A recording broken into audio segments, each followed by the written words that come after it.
All right, dissociative identity disorder. I will say that when the mother of my child got diagnosed, the one thing that made complete sense to me was that she didn't want to go into treatment. In other words, she immediately was like, I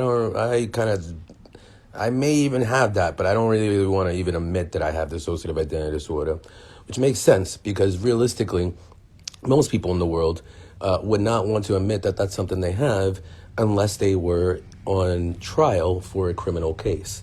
In fact, most of the diagnoses for dissociative identity disorder are associated with criminal cases, which is exactly why it is very difficult for many people to believe that people aren't faking when there are people online claiming that they have dissociative identity disorder, because very logically, having dissociative identity disorder, you likely would not want to be on social media.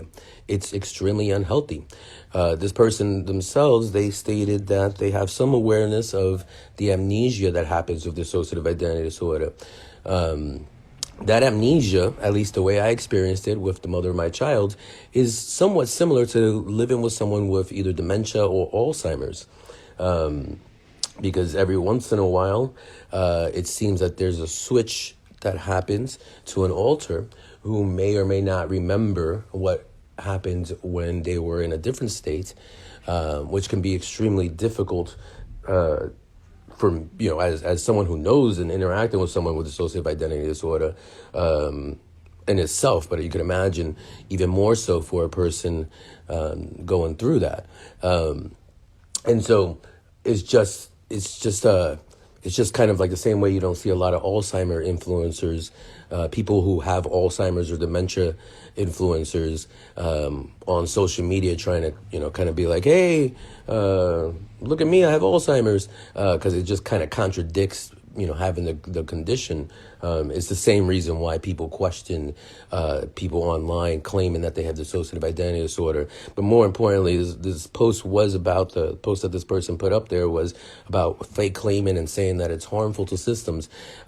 It's true, it would be harmful to systems, but it's harmful for systems just to be posting even as it is. Like, for example, this that I'm doing right now. The fact of the matter is I'm doing this because I know someone who was diagnosed with dissociative identity disorder, and actually having these people out there claiming that they have it and it being a very different experience than what I have experienced with someone who has been diagnosed and isn't seeking treatment does make it more difficult for people to know what it's really like and for people to seek treatment and not be embarrassed about it.